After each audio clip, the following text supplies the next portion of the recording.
Assalamualaikum warahmatullahi wabarakatuh.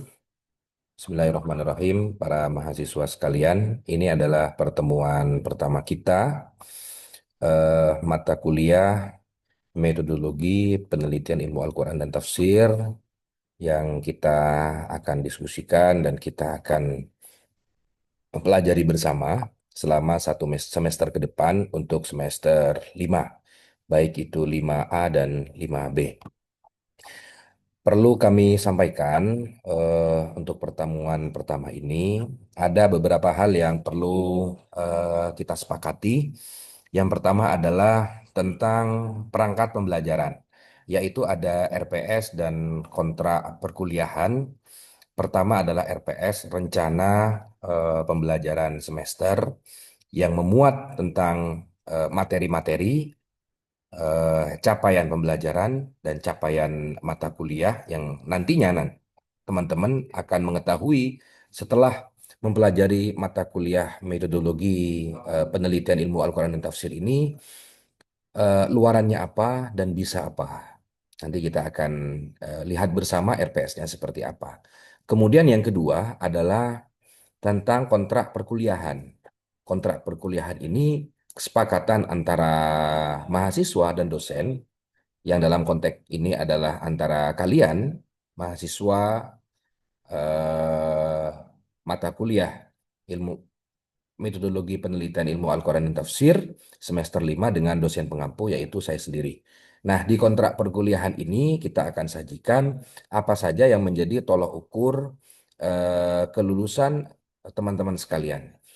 Yang setidaknya ada 4 aspek. Yang pertama adalah keaktifan, kemudian yang kedua adalah penugasan, kemudian yang ketiga adalah project, karena kita mata kuliahnya berbasis project, kemudian yang keempat adalah tugas harian atau kuis yang saya sajikan nanti di e-learning.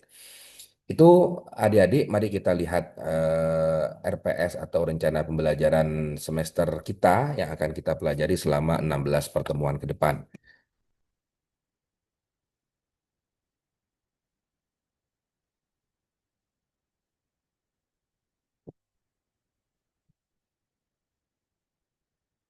Baik, teman-teman sekalian, saya akan share screen.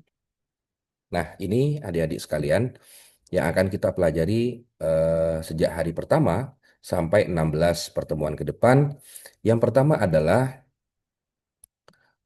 CPL kita, sebagaimana yang sudah tertera di sini bahwa eh, ada menunjukkan sikap bertanggung jawab, menyusun deskripsi saintifik hasil kajian, kemudian mampu mendokumentasikan, menyimpan, mengamankan, dan menemukan kembali data untuk menjamin kesahihan dan mencegah plagiasi. Kemudian CPL 4 kita capaian pembelajarannya adalah mampu memahami konsep teoritis metodologi penelitian tafsir atau ilmu Al-Quran dan tafsir, serta menerapkannya dalam praktek penelitian. Kemudian CPL 4 kita akan capaian pembelajaran lulusan yang kelima adalah mampu menerapkan pendekatan dan metodologi yang kita pelajari selama 16 semester ke depan ini dalam penafsiran Al-Quran, dalam merencanakan dan mendesain penelitian dengan memanfaatkan iptek sesuai dengan permasalahan yang dihadapi.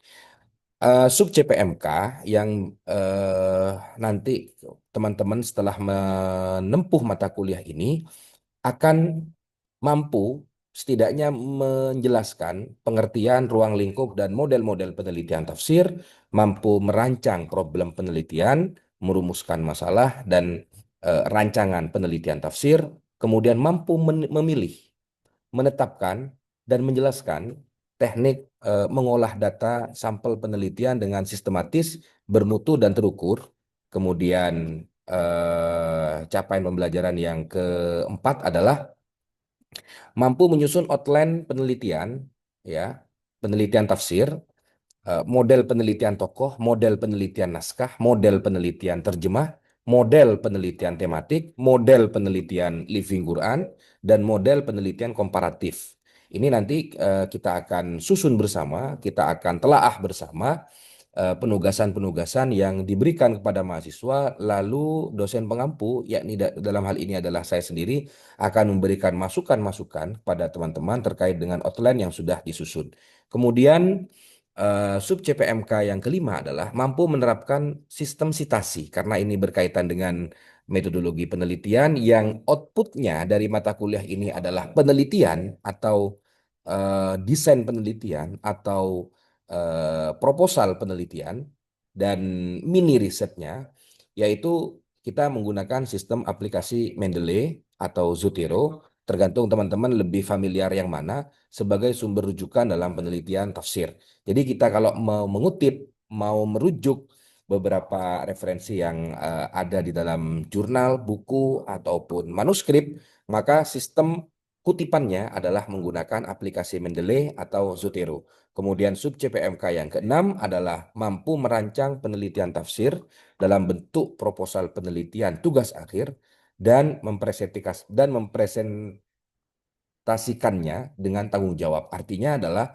bahwa setelah proposal itu disusun dengan baik oleh teman-teman menggunakan sistem Mendeley, menggunakan tema-tema yang sudah disajikan tadi, ada penelitian model penelitian tokoh, ada penelitian naskah, ada terjemah, ada tematik, ada living, ada penelitian komparatif, terserah mana saja yang akan dipilih oleh teman-teman yang sekiranya memudahkan dan memperlancar teman-teman dalam penyusunan proposal, nanti dipresentasikan di kelas dan kita semua saling memberikan masukan untuk perbaikan dan apa ya, kualitas mutu dari proposal teman-teman sekalian. Itu capaian akhir dari pembelajaran kita dari mata kuliah metodologi penelitian ilmu Al-Quran dan tafsir. Nah, ini topik-topik yang akan kita bahas tidak jauh dari yang saya sebutkan tadi di atas, bahwa pertama adalah kita akan membahas tentang ruang lingkup metodologi penelitian tafsir, identifikasi problem penelitian, masalah penelitian, menyusun rancangan penelitian, kemudian mengumpulkan data dan teknik sampling, kita akan bahas. Kemudian yang 6 sampai ke 11, ini adalah sampai 12 maksud saya, ini adalah berkaitan dengan model-model penelitian yang bisa kita ambil, yang bisa kita pilih dari riset-riset ilmu Al-Quran. Ada percetakan Al-Quran, ada terjemah, ada tematik, ada tokoh, ada naskah, ada living, ada komparatif. Dan yang ke-13 adalah sistem sitasi atau Mendeley. Ya, sistem sitasi Mendeley dan Zotero. Ini teman-teman silahkan nanti apakah kemudian menggunakan Mendeley atau menggunakan Zotero, terserah. Kemudian yang ke-14 adalah proposal penelitian tafsir. Perlu diingat teman-teman bahwa mata kuliah metodologi penelitian tafsir ini tidak ada UTS dan juga tidak ada UAS.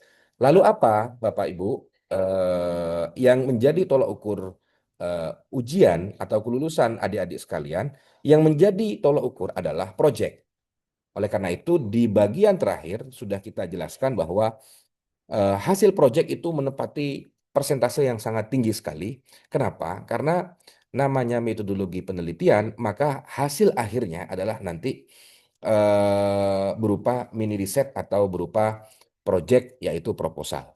Kemudian aktivitas partisipatif teman-teman sekalian itu ada 20%, artinya kalau dipresentasikan seluruh dari 16 kali pertemuan itu, maka ada 75% teman-teman sekarang harus masuk, dan kurang dari itu bisa dipastikan teman-teman tidak akan lulus, begitu ya, tidak akan lulus.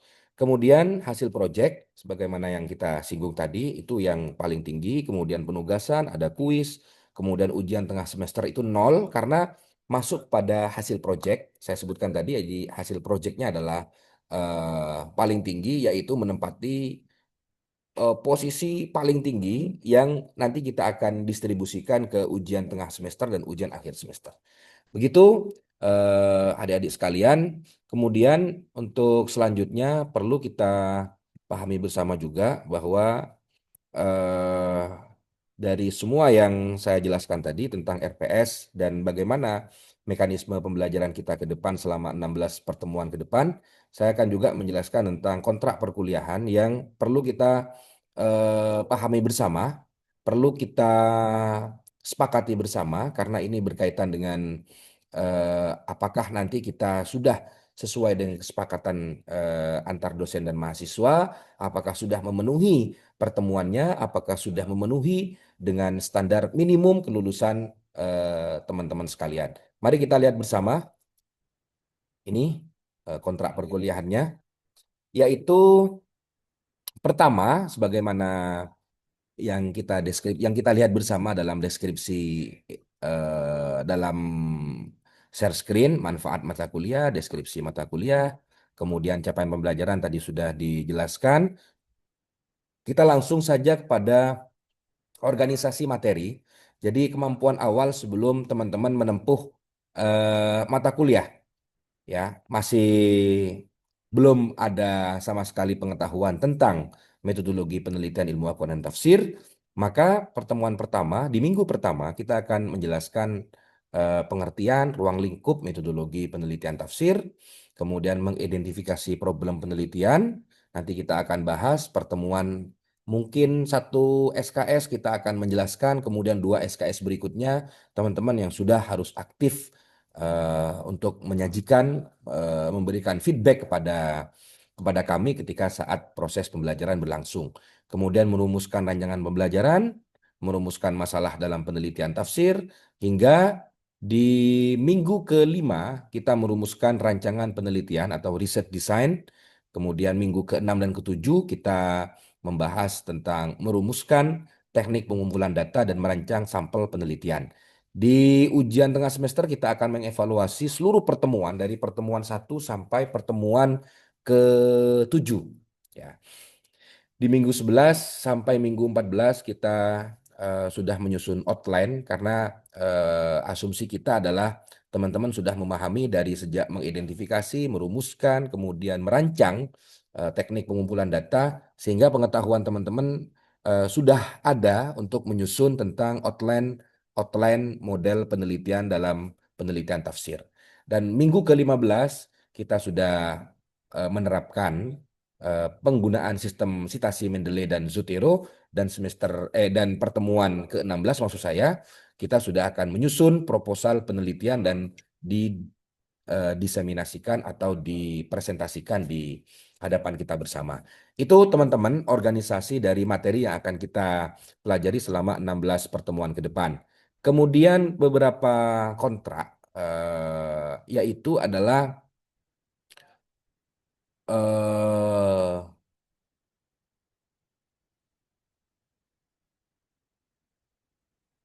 nah, oke, ini jadwal perkuliahan dari minggu pertama sampai minggu ke-16 atau hari pertama sampai ke hari 16 tatap muka.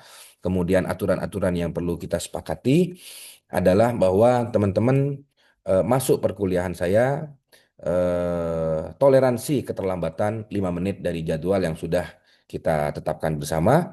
Lewat dari 5 menit, maka kita harus sepakati eh, teman-teman tidak boleh masuk kelas atau sudah tidak diperkenankan untuk mengisi absen. Jadi boleh masuk kelas tapi sudah absen saya tutup untuk apa aktivitas partisipatif teman-teman dalam mengikuti mata kuliah saya.